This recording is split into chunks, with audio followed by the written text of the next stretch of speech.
다 함께 기도하심으로 12월 27일 수요일 매일 예배 시작하겠습니다. 기도합니다.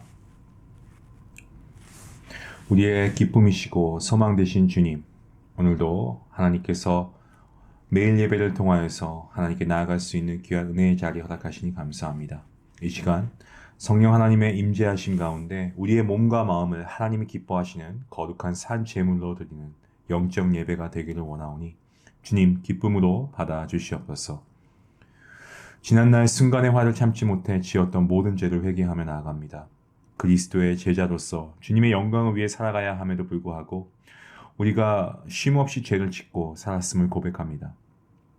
나는 죽고 오직 예수님으로 살아갈 수 있는 역사가 우리 삶 가운데 나타날 수 있도록 주님 축복하여 주시옵소서. 부지 중에 지은 죄가 있습니까? 그렇다면 그 또한 용서하여 주시고 날이 갈수록 주님의 온유하신 성품과 주님의 그 사랑을 닮아갈 수 있는 우리 모두가 되게 허락하여 주시옵소서. 사랑하는 성도님들의 삶을 위해서 기도합니다.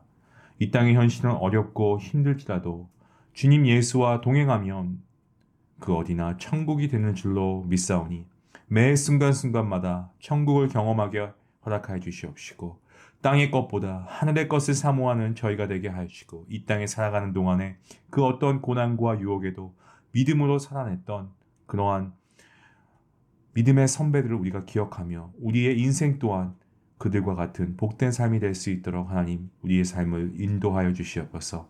그리해서 우리가 정말 주님을 만났을 때 착하고 충성된 종이라는 귀한 칭찬을 받는 삶이 되게 허락하여 주시옵소서.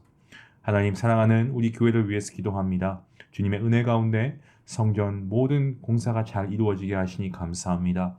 하나님께서 아름다운 예배당을 통하여서 더욱더 주님을 영화롭게 예배할 수 있는 귀한 우리 모든 교회와 성도들 될 수 있도록 인도하여 주시옵시고 아버지 정말 우리 교회를 통하여서 복음이 날마다 선포될 수 있는 귀한 은혜도 허락하여 주시옵소서. 오늘도 우리가 하나님의 말씀을 듣기 원합니다. 말씀을 전하는 자나 듣는 자 모두가 동일한 말씀의 은혜가 충만케 허락하여 주시고 정말 우리의 마음이 우리의 심령이 말씀으로 변화가 되는 능력이 있게 허락하여 주시옵소서. 감사하며 예수님의 이름으로 기도하옵나이다. 아멘. 찬송가 397장 함께 하시겠습니다.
주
오늘 말씀은 어제 이어서 잠언서 29장 말씀이고요. 15절부터 27절까지 말씀 우리 같이 함께 읽도록 하겠습니다. 15절 말씀부터 함께 봅니다. 채찍과 꾸지람이 지혜를 주거늘 임의로 행하게 버려둔 자식은 어미를 욕되게 하느니라. 악인이 많아지면 죄도 많아지나니 의는 그들의 망함을 보리라. 내 자식을 징계하라. 그리하면 그가 너를 평안하게 하겠고 또 내 마음에 기쁨을 주리라. 묵시가 없으면 백성이 방자에 행하거니와 율법을 지키는 자는 복이 있느니라. 종은 말로만 하면 고치지 아니하나니 이는 그가 알고도 따르지 아니함이니라. 내가 말이 조급한 사람을 보느냐? 그보다 미련한 자에게 오히려 희망이 있느니라.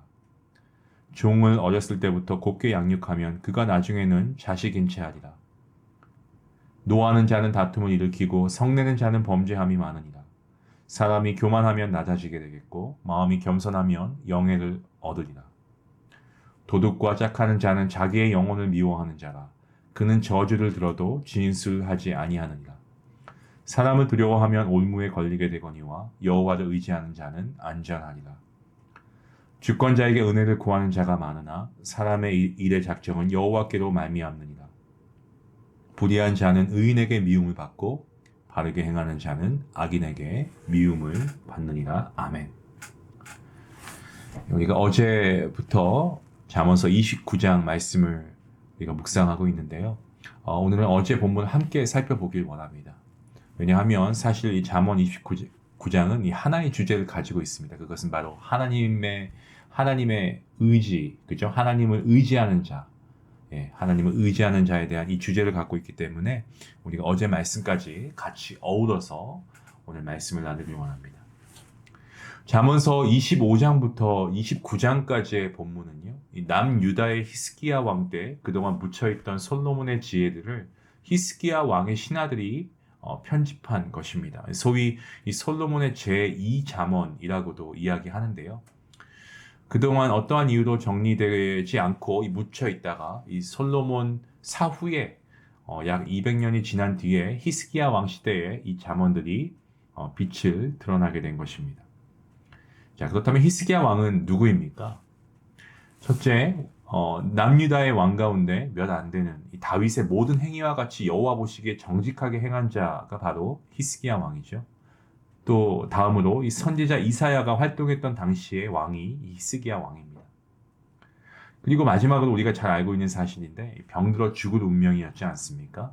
하지만 그가 정말 눈물로 하나님께 기도할 때에 하나님께서 15년의 생명을 연장케 해주시죠. 이 같은 사실만 보면 히스기야는 하나님의 축복을 받고 참 행복한 시대에 살았을 것이라 생각이 됩니다. 하지만 열왕기하 18장, 19장에 나타난 그 당대의 어떤 시대적 배경에 따르면 히스기야 왕의 통치 시기는요, 국제적으로 봤을 때 아주 험난한 시대였다는 것을 우리가 알게 됩니다. 특별히 이 대제국을 건설했던 이 아수르가 정말 수시로 위협하고 침략을 해왔기 때문에 더 그랬습니다. 이미 히스기야 왕 재임기인 BC 720년경에는 같은 민족인 이 북이스라엘이 아수르에 의해서 멸망되기도 했습니다. 게다가 열왕기하 20장을 보시면 히스기야 왕은 개인적으로 죽을 병에 걸리기도 한 것으로 우리는 알고 있습니다. 종합해 보면 히스기야 왕에게 있어서는 대내외적으로 주변 누군가에게 도움을 요청하거나 의지할 만한 곳이 없었다라는 것을 우리가 알게 됩니다. 그러한 의미에서 보면 특별히 잠언 25장부터 29장의 이 솔로몬의 잠언은 위와 같은 히스기야 왕 시절 신하들이 찾아내고 편집한 것이기 때문에 우리가 누구를 의지해야 하는가에 대해서 더욱 분명하고도 명확하게 알려주고 있는 말씀입니다. 우리 삶 속의 주인이 누구인지를 알려주고 있는 말씀이라는 겁니다. 때문에 오늘 우리에게 주어진 본문 29장은요, 그러한 배경에서 우리가 묵상하면 좋을 것 같습니다. 본문 1절과 2절 말씀 다시 한번 보겠습니다. 어제 본문이긴 하지만요. 자주 책망을 받으면서도 목이 곧은 사람은 갑자기 패망을 당하고 피하지 못하리라. 의인이 많아지면 백성이 즐거워하고 악인이 권세를 잡으면 백성이 탄식한다. 우리가 우리의 주장대로 고집 피울 때가 많습니다. 목이 곧는다는 표현, 이 고집을 말하고 있죠. 우리가 고집 피울 때 우리의 삶 가운데 아직도 만연하게 자리 잡고 있죠. 하나님은 다양한 모습과 방법으로 우리의 길을 인도하시지만 때때로 우리가 정말 우리 스스로 완곡하게 주장합니다. 그리고 그 길을 따라가지 못할 때가, 아니 솔직히 또 따라가지 않을 때가 많이 있음을 고백합니다. 또한 하나님을 의지하기보다는 친구나 동료, 선배, 이 사람을 의지할 때가 얼마나 많은지 모릅니다. 목이 고든 사람은요, 바로 이러한 자들을 의미하고 있다라는 것을 우리가 다시 한번 기억해야 할 것입니다. 어제 3절 말씀이죠. 지혜를 사모하는 자는 아비를 즐겁게 하여도 창기와 사귀는 자는 재물을 잃는다라고 했습니다. 또한 4절 보시면 왕은 정의로 나라를 견고하게 하나 뇌물을 억지로 내게 하는 자는 나라를 멸망시키니라. 이웃에게 아첨하는 것은 그의 발 앞에 그물을 치는 것이니라. 계속해서 6절 말씀에 악인이 범죄하는 것은 스스로 올무가 되게 하는 것이나 의인은 노래하고 기뻐하느니라.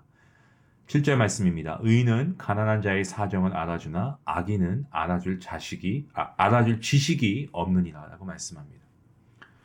흔히 지혜와 지식을 혼동하는 경우가 많이 있습니다. 이전에도 제가 한번 말씀을 드렸는데 좀 헷갈려 하시는 분들이 있어요. 지식은 짧은 시간 안에 인간이 학습하고 노력하고 쌓을 수 있습니다. 하지만 지혜는 그렇지 않습니다. 하나님을 의지하는 자는 하나님께서 주시는 지혜를 얻고자 해서 늘 그 지혜를 사모하고 노력합니다. 그리고 지혜를 얻은 자는 올바른 길이 무엇인지 분별력을 가지고 있기 때문에 알 수 있습니다. 솔로몬은 하나님께 무엇을 구했습니까? 지혜를 구했죠. 그리고 그 지혜를 받았습니다. 때문에 정말 한 국가를 견고하게 하는 방법이 무엇인지 알았습니다. 때문에 200여 년 후에 유다가 이 아수르라고 하는 외부의 거대한 세력으로부터 위협받을 때 히스기야의 신하들은 이 국난을 극복하기 위해서 일부러 지혜가 담긴 이 솔로몬의 잠언을 찾아 편집하고 히스기야에게 전달했을지도 모르겠습니다. 그는 신하들이 건네준 이 솔로몬의 잠언을 읽으면서 어려움을 타개하기 위한 지혜를 얻는 방법, 그것은 바로 하나님께 있구나라는 것을 깨닫게 되었습니다. 특히 어제 5절 말씀에서 이웃에게 아첨하는 것은 그의 발 앞에 그물을 치는 것이다 라는 이 구절은 인간을 의지하는 자에 대한 솔로몬의 경고의 말씀이기도 합니다. 8절 말씀이죠. 8절 말씀부터 거만한 자는 성읍을 요란하게 하여도 슬기로운 자는 노를 그치게 하느니라. 9절 말씀입니다. 지혜로운 자와 미련한 자가 다투면 지혜로운 자가 노하든지 웃든지 그 다툼은 그침이 없느니라. 10절 말씀입니다. 피 흘리기를 좋아하는 자는 온전한 자를 미워하고 정직한 자의 생명을 찾느니라. 11절 말씀. 어리석은 자는 자기의 노를 다 드러내어도 지혜로운 자는 그것을 억제하느니라. 12절 말씀입니다. 관원이 거짓말을 들으면 그의 하인들은 다 악하게 되느니라. 13절 말씀입니다. 가난한 자와 포악한 자가 섞여 살거니와 여호와께서는 그 모두의 눈에 빛을 주시니라. 14절 말씀. 왕이 가난한 자를 성실히 신원하면 그의 왕위가 영원히 견고하리라. 결국 하나님을 의지하는 것에 대한 말씀이고요. 하나님을 의지하는 자는 지혜를 얻게 됩니다. 그리고 우리가 방금 읽은 이런 말씀처럼 외부에 어떤 위협이 있다고 해도 모든 일들을 지혜롭게 극복할 수 있다라는 사실을 이 말씀이 우리에게 알려주고 있죠. 자, 그리고 나서 이제 오늘 본문 15절 말씀으로 넘어오는데요. 15절부터 22절까지의 말씀을 보시면 이 하나님의 지혜를 받는 자는 국가만이 아닌 이 가정과 또 어떤 개인적인 사적인 모든 관계까지도 이 분쟁과 다툼 없이 슬기롭게 만들어갈 수 있습니다. 하나님께서는 우리에게 복을 주시죠. 뿐만 아니고 때로는 우리가 올바른 길을 갈 수 있도록 채찍도 허락하십니다. 그 채찍을 우리가 어떻게 해야 될까요? 지혜롭게 받아들여야 합니다. 그렇게 할 때 우리는 한 단계 더 성숙하고 성장할 수 있습니다. 그래서 오늘 본문 가운데 자식을 징계하거나 종에게 엄격하게 대해야 한다라는 이 구절 말씀이 나오는데 이것은 무엇을 말씀합니까? 그렇게 하는 이유가 뭡니까? 왜 자식을 징계하고 왜 종에게 엄격하게 해야 한다라고 합니까? 바로 그들의 성장과 성숙을 위한 지혜가 그렇기 때문에 그런 거죠. 이런 것들을 통해서 더 성숙하고 성장해질 수 있다라는 그 지혜 말입니다. 계속해서 23절부터 오늘 마지막 절인 27절까지 말씀, 제가 한번 말씀을 읽어보겠습니다. 사람이 교만하면 낮아지게 되겠고 마음이 겸손하면 영예를 얻을 것이라. 도둑과 짝하는 자는 자기의 영혼을 미워하는 자라. 그는 저주를 들어도 진술하지 아니하느니라. 사람을 두려워하면 올무에 걸리게 되거니와 여호와를 의지하는 자는 안전하리라. 주권자에게 은혜를 구하는 자가 많으나 사람의 일의 작정은 여호와께로 말미암느니라. 불의한 자는 의인에게 미움을 받고 바르게 행하는 자는 악인에게 미움을 받느니라. 잠언 29장의 23절 이하는 이 히스기야 왕의 신하들이 편집한 이 솔로몬의 잠언, 다시 말씀드리면 솔로몬의 제2 잠언의 이 소위 결론 부분과도 같은 부분입니다. 여기에서 솔로몬은 사람이 교만하면 하나님이 어떻게 하신다고 합니까? 하나님이 낮추시고, 마음이 겸손한 자는 하나님이 어떻게 하신다고 합니까? 하나님께서 영예를 주신다라고 우리에게 교훈하고 있습니다. 그리고 사람을 두려워하면 올무에 걸리게 되지만 하나님을 의지하면 안전하다라고 하고 있습니다. 뿐만 아니고 주권자에게 은혜를 구하는 자가 많지만 사람의 일은 모두 하나님으로부터 비롯된다는 것을 또한 말씀해 주고 있습니다. 자, 이 모든 것을 다 한번 종합해 보면 솔로몬이 29장을 통해서 말하고자 하는 것이 무엇입니까? 그것은 바로 사람이란 그 누구도 의지할 대상이 못 된다라는 겁니다. 사람은 의지할 대상이 아니라는 거예요. 사람을 믿고 의지하다가 오히려 위험을 자초하게 된다는 말입니다. 사람은 믿음의 대상이 아니고 그저 사랑해야 할 존재입니다. 그렇다면 우리가 기대고 의지해야 할 곳은 어디일까요? 우리가 의지해야 할 분 누구입니까? 바로 우리 주님이신 줄로 믿습니다. 우리 주님이십니다. 히스기야가 신하들을 통해 건네받은 솔로몬의 잠언을 읽고 내린 결론은 29장 25절에 쓰여 있는 문구 그대로 여호와를 의지하는 자입니다. 결국 여호와를 의지하고자 했던 히스기야에 대해 열왕기하 18장 5절 말씀에 다음과 같이 평가를 내리고 있습니다. 히스기야가 이스라엘 하나님 여호와를 의지하였는데 그의 전후 유다 여러 왕 중에 그러한 자가 없었으니.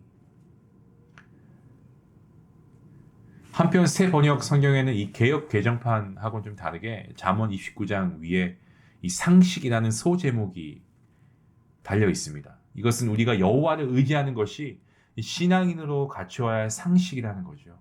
여러분, 이러한 상식이 우리에게 있나요? 사랑하는 중앙가족 여러분, 오늘 이 말씀 우리에게 참 도전이 되지 않습니까? 그리고 우리가 알고 있는 말씀이지만 우리 스스로를 조금 채찍질하면서까지라도 우리가 정말 주님을 신뢰할 수 있으면 좋겠습니다. 때로는 주님께서 우리에게 하시는 그러한 채찍도 우리가 잘하기 위함이라면 기꺼이 기쁨으로 우리가 받아야 할 줄로 믿습니다. 바라기는 오늘뿐만이 아니고 오늘부터 우리가 매 순간 오직 여호와 하나님을 힘입어 나아갈 수 있기를 원합니다. 우리가 의지할 것은 인간이 아니고 우리가 의지할 분은 오직 여호와 하나님 한 분인 줄로 믿습니다. 이것이 상식입니다. 이러한 상식적인 신앙인, 이러한 상식을 가지고 하나님만 의지하는 주님의 자녀가 될 수 있기를 주님의 이름으로 간절히 축원합니다. 우리 같이 함께 기도하겠습니다. 하나님 감사합니다. 부모가 자식을 징계할 때는 그 자식을 사랑하는 것을 넘어서 그 자식이 잘 되고 더 성숙해지기를 원하는 마음에서 그렇게 하는 것입니다. 정말 우리를 죽기까지 사랑하신 그 주님의 마음은 오죽하시겠습니까? 하나님, 우리가 어긋난 길로 정말 말씀을 우리가 순종하지 못하며 우리가 하나님의 말씀에 우리가 불순종하며 나아가는 그러한 모습들을 때로는 주님께서는 채찍을 통하여서 우리가 돌아갈 수 있기를 원하시는데, 하나님, 이것이 우리에겐 힘들다고 하여서 우리의 죄는 생각지 않고 우리에게 매를 드시는 주님께 원망하며 살았던 적은 없습니까? 하나님, 용서하여 주시옵소서. 다시금 우리가 주님을 온전히 신뢰할 수 있기를 원합니다. 사람은 의지할 것이 아니고 오직 우리가 의지하고 두려워할 분은, 경외할 분은 하나님 한 분이신 줄로 믿습니다. 오직 주님 안에 있을 때 우리는 안전함을 믿습니다. 이러한 주님의 날개 아래 거하는 우리 모두가 되게 허락하시고 우리의 삶의 모든 영역 가운데 작은 것 하나까지도 주님을 의지하며 주님께 맡겨드리는 귀한 주님의 백성들 되게 허락하여 주시옵소서. 귀한 말씀 주신 주님께 감사하오며 이 모든 말씀 예수님의 이름으로 기도하옵나이다. 아멘. 오늘 말씀 생각하시면서 우리 주님이 주시는 지혜를 좀 사모하며 살아갔으면 좋겠습니다. 인간적인 욕망과 지식을 우리가 더 신뢰하고 살아갔던 적이 많죠. 우리 자신을 돌아보고 한번 생각해 보시고 그러한 모습 가운데 정말 우리가 하나님을 의지하는 자입니까? 아닙니까? 우리가 스스로 한번 질문해 보고 지나온 우리 삶의 궤적을 한번 우리가 점검해 보면 좋겠습니다. 그리고 지금이라도 늦지 않았습니다. 우리가 하나님께 돌아갈 수 있도록 또 하나님을 신뢰하며 하나님만 의지하며 살아갈 수 있게 우리가 사람을 믿음의 대상으로 보지 않고 예수 그리스도의 사랑으로 주님만을 섬기며 예배하는 우리가 되게 해주시옵소서. 우리 같이 함께 말씀을 생각하시면서 기도하길 원합니다.